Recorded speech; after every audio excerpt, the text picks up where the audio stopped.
You're such an unreliable sister. We need to go big for the Christmas party, so we have to make a lot. Order some more appetizers and steaks. That's my sister Chelsea, always bossing me around. I did as Chelsea asked, ordered takeout, and pack up everything. Then, to my overly excited sister and her husband, I said, "Well, I'm heading home now." My name is Taylor, a 32-year-old office worker. I've been married to Orland for a year now. We're really close, and our newlywed life has been truly blissful. But then, after father-in-law passed away due to illness, Orland asked me to move in with my mother-in-law Kyla at his family home. I was really anxious about living together, but Kyla was incredibly kind and quickly eased my worries. She taught me her special recipes and treated me so well. Life with just Orland was fun, but I've come to really enjoy our time as a family of 3. I feel blessed to have married into such a wonderful family and cherish these happy days. However, there's something that worries me. My own family. How's Mom feeling today? Oh, I'm doing really well today. I'm currently at a care facility where my mom lives. My dad passed away about 3 years ago, and since then, Mom had been living with my sister and her husband at our family home. But after Mom's legs got weak, they quickly moved her into this care facility. What's worse, I only heard about Mom's situation directly from her, not from my sister. Angry that Chelsea hadn't consulted me, I went to talk to her once. Chelsea just got defensive and lashed out irrationally. Your opinion doesn't matter, Taylor. We were the ones living with her after all. Still, you could have at least told me beforehand. Stop nagging. Why don't you take care of her then? I can't. I'm already living with Orland's mother. Then don't complain. Chelsea and I were never that close. She's always been crafty, tricking our parents with her eloquence to get what she wants since we were kids. At times, she even used me to beg our parents for things. I always looked at Chelsea with a cold gaze. Didn't she feel ashamed to go to such lengths to satisfy her desires? Seemingly aware of my cold gaze, Chelsea always snapped at me. So my sister and I used to fight a lot and argue frequently.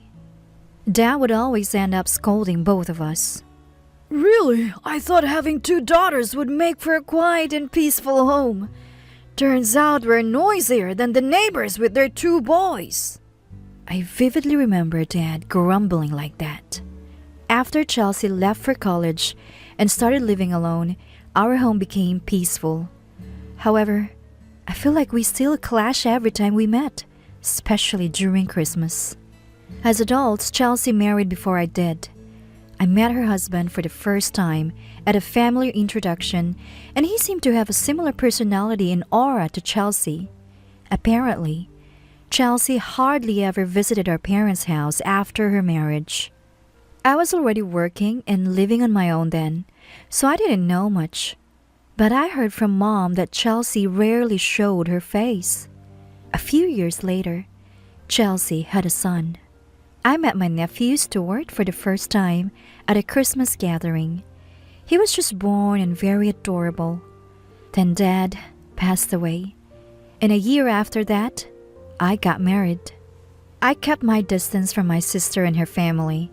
We mostly met during Christmas about once a year.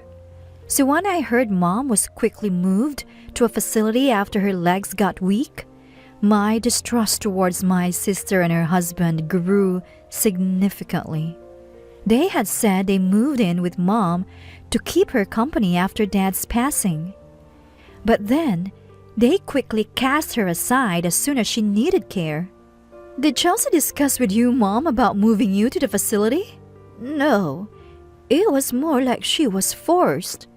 She said she couldn't do it because of her childcare responsibilities. Her husband agreed and started looking for a facility right away. That's terrible. Was the living situation before your legs got weak just as bad? Mom looked down a bit when I asked. Yes, even when you scolded her. Chelsea always dumped all the housework on me. She even left Stuart scared to me. I was getting tired, so maybe moving to the facility was for the best. Mom.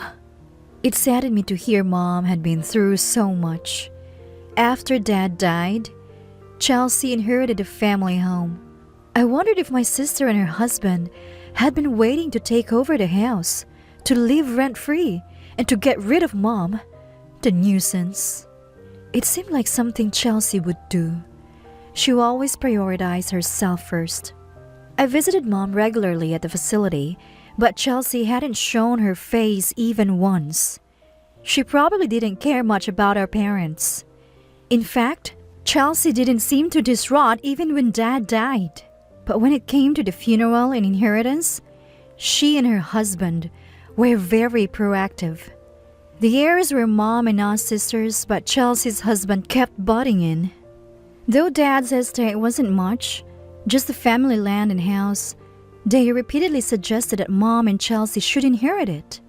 I'll take care of Mom, so let's live together, Chelsea had said, convincing Mom. Mom asked me what I thought, and honestly, I didn't mind who inherited the house. If Chelsea was willing to take care of Mom, I was okay with her inheriting it. After I shared my thoughts, Mom agreed, and we decided to let Chelsea inherit the land and house. My sister and her husband, quite different from how they were during the funeral, efficiently prepared for the inheritance and completed the process quickly.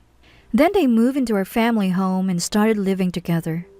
It seemed more about acquiring the house than living with Mom, but I was glad Mom wouldn't have to live alone in her old age. However, living with my sister and her husband turned out to be a nightmare for Mom. When I visited home, like during Christmas, Mom would always express her dissatisfaction when we were alone. Apparently, Chelsea, though a homemaker, dumped all the household chores on Mom and even had her take care of her son. Mom had to take Stuart to and from daycare and play with him. I'm already 68 and getting weaker.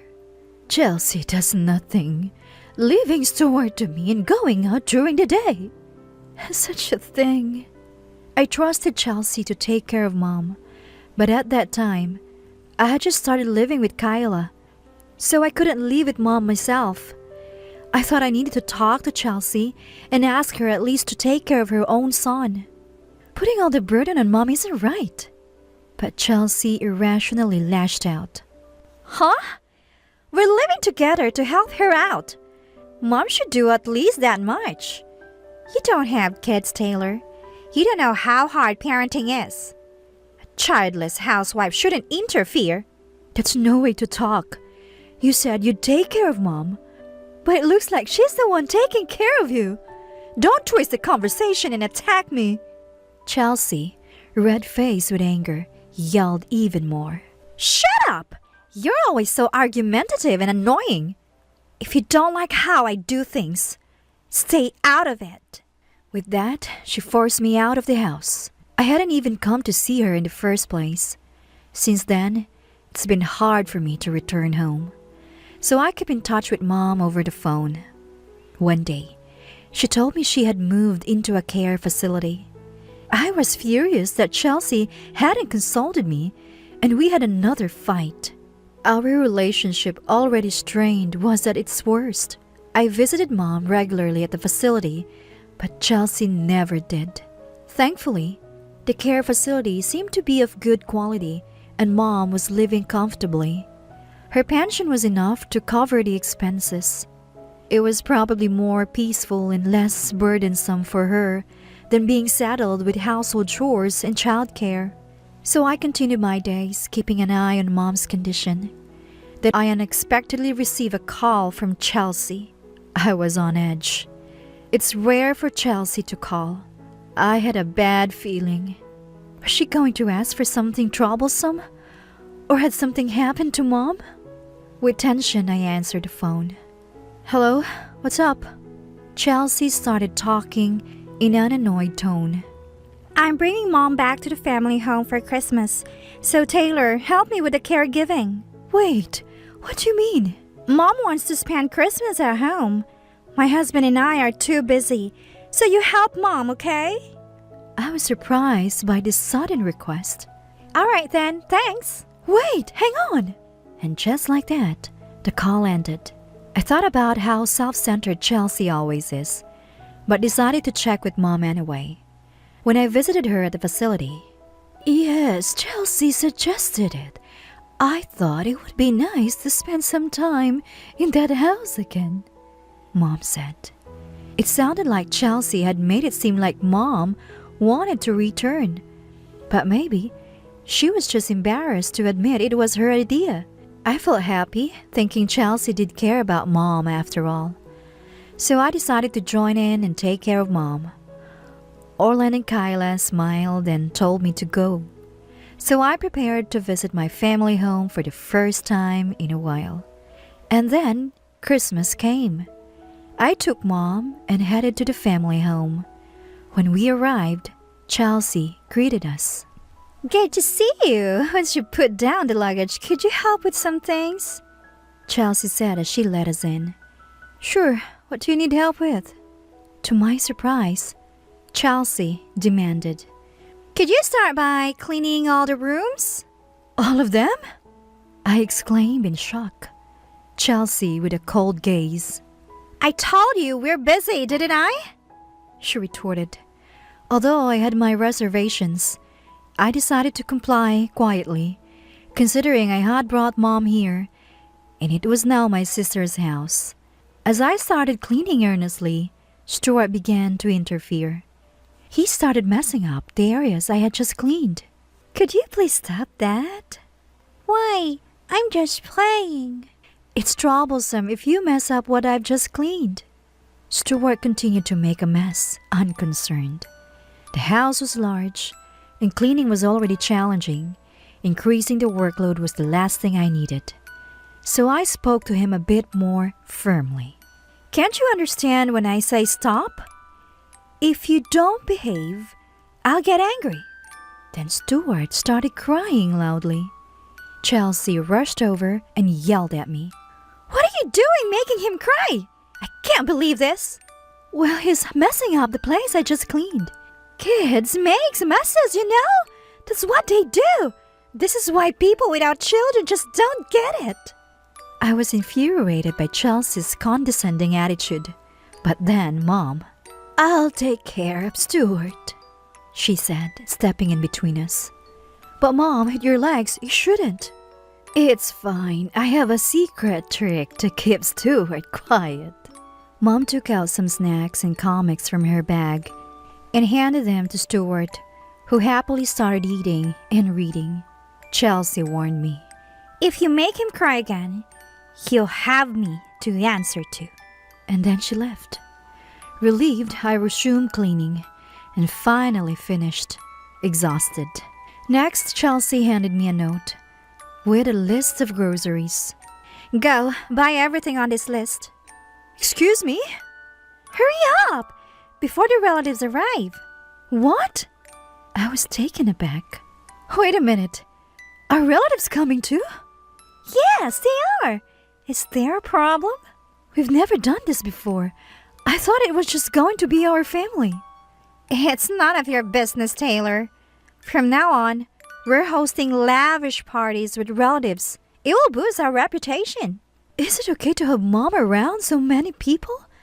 She's not strong, you know. It might be too much for her.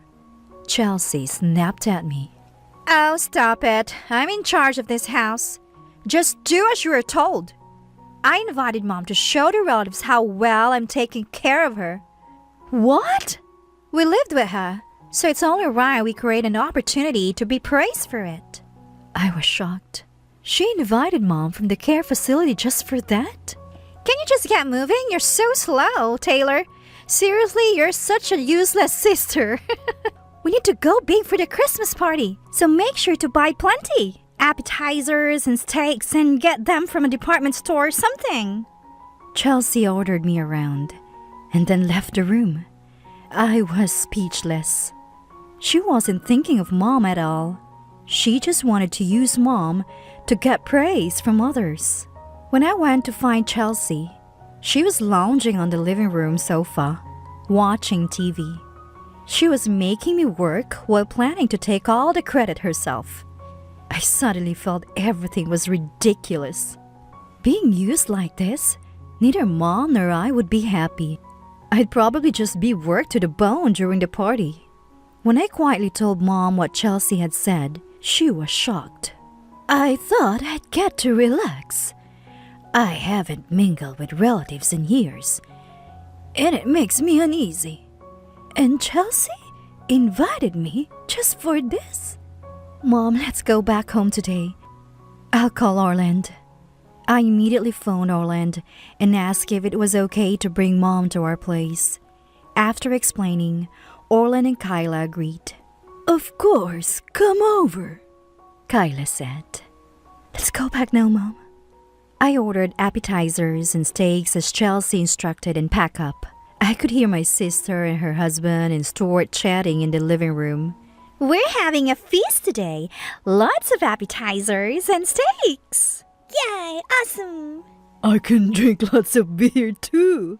Leaving everything to me and expecting to have fun is not how the world works. After packing, I put the bags in the car and helped Mom inside. Then I went back inside and headed to the living room. To my overly excited sister and her husband, I said, Well, I'm heading home now. What? Wait, Taylor, what are you talking about? What about the cooking? The appetizers? You should do what you were asked to. Chelsea berated me. Don't worry, I've ordered the appetizers and steaks as you asked. This made Chelsea a bit quieter. But who will take care of Mom? I asked you to look after her. Don't worry, Mom's already in the car. Wait, what? That makes no sense. I need to show the relatives I'm taking care of Mom. What's the point of lying? Even without Mom and me, you can still enjoy your lavish party, right? Chelsea's face turned red with anger. Why are you speaking so formally all of a sudden, Taylor? Bring Mom back right now.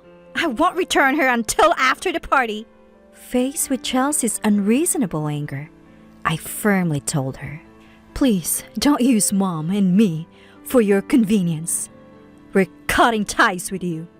With that, I left the house and got into the car. My sister and her husband stood there, faces pale, watching me.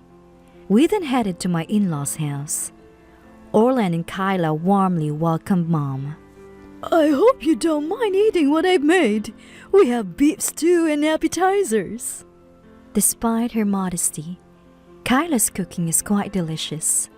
Mom, visibly moved, said, Oh, this is delicious. As she enjoyed the appetizers. Mom and Kyla, being close in age, got along very well. I thought of myself that I should have brought Mom here from the start. I saw dozens of calls from Chelsea on my phone, but I didn't want to deal with her that day. So I turned off my mobile and enjoyed the party with the four of us. Then, after the New Year, my sister and her husband suddenly showed up at my in-laws' place. Taylor, what have you done? Why didn't you pay for the appetizers and steaks? They were angry about the bill for the food I had ordered. Because of you, Taylor, we had to pay a bill of $2,000. Pay us back right now. They demanded unreasonably. I calmly responded, I only ordered because you asked me to. Since I didn't attend, I don't owe you anything, right? Shut up! We don't want to suffer this loss. You're my sister, so you should listen to me. Chelsea was unreasonable again. Then Mom spoke up. Enough, Chelsea. You're hopeless. Taylor worked hard cleaning the house, even though you two weren't getting along. Yet you never thanked her and tried to get praise without doing anything. You should be ashamed. Even before I went to the facility, you persuaded me to let you inherit the house, promising to take care of me. But then you did nothing and dumped all the chores and childcare on me. Despite that, you're my child, and I've always loved you unconditionally. But when I hurt my legs, you quickly put me in a facility. You haven't even visited me once in almost a year. Taylor and I are done with you. We've told all the relatives and neighbors about your behavior.